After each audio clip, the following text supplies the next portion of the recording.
Magandang umaga po sa ating lahat. Ngayon ay araw ng Huwebes, October 12, 2023 at narito ang magiging lagay ng panahon para sa buong maghapon at sa mga susunod pang mga araw. Sa kasalukuyan, patuloy yung ating monitoring sa low pressure area sa may silangan ng Visayas, huling namataan sa may layong 860 kilometers sa may silangan ng Eastern Visayas. At itong low pressure area na ito, nananatiling mababa yung tsansa na maging isang bagyo at possible na sumama dito sa may trough ng bagyo sa labas ng ating Philippine Area of Responsibility.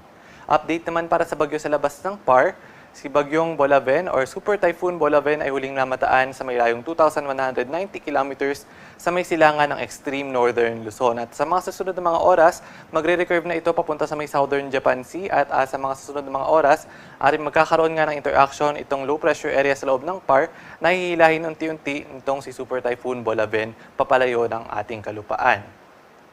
At yung Super Typhoon Bolaven naman ay mababa pa rin yung tsansa na pumasok ng ating Philippine Area of Responsibility. Samantalang kaninang alas 2 ng madaling araw ay meron na buong low pressure area.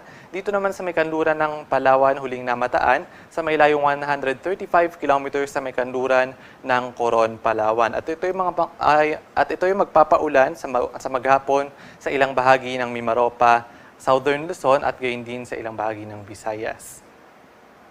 At itong low pressure area na ito, nananatiling mababa yung tsansa na maging isang bagyo within the next 48 hours at possible din na lumabas ng ating Philippine Area of Responsibility ngayong weekend.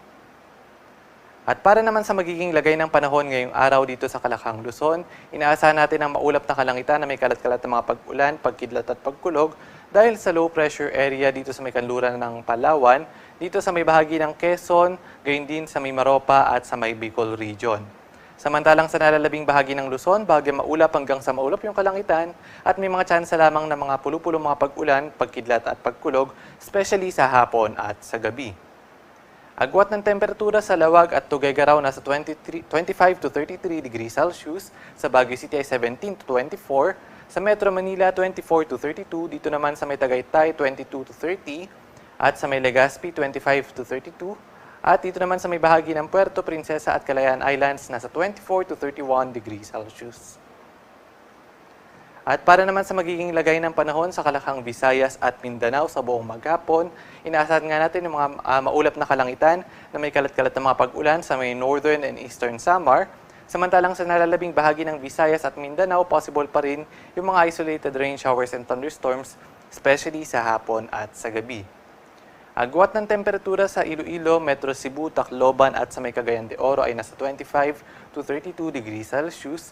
Sa Metro Davao, 25 to 33 at dito naman sa may Zamboanga City, nasa 25 to 34 degrees Celsius. At para naman sa kalagayan ng ating karagatan, wala pa rin tayong nakataas na gale warning sa namambaybayin ng ating bansa. Banayan hanggang sa katamtaman lamang ng mga pag-alon ng mararanasan sa mga baybayin sa Central Luzon, Southern Luzon, Visayas at sa may Mindanao. Samantalang dito naman sa may Northern Luzon, inaasahan natin yung katamtaman hanggang sa matataas na mga pag-alon, kaya iba yung pag-iingat sa mga papalaot dito sa may baybayin ng Northern Luzon. At para naman sa kalagayan ng panahon sa susunod na 3 araw, dito sa Metro Manila at sa mga major cities ng ating bansa, inaasahan natin na dito sa Metro Manila and most of the country ay magiging maaliwalas yung panahon dahil nga unti-unting lalayo yung low pressure area sa may kanluran ng Palawan at gayon din yung low pressure area na nasa silangan ng ating bansa. At sa mga susunod na mga araw, mga isolated rain showers and thunderstorms lamang ang maaaring maranasan sa buong maghapon. Agwat ng temperatura sa Metro Manila na 24 to 32 degrees Celsius, sa Baguio City 17 to 24, sa may Legazpi 25 to 32, Metro Cebu 25 to 32, at sa may Metro Davao naman ay 25 to 34 degrees Celsius.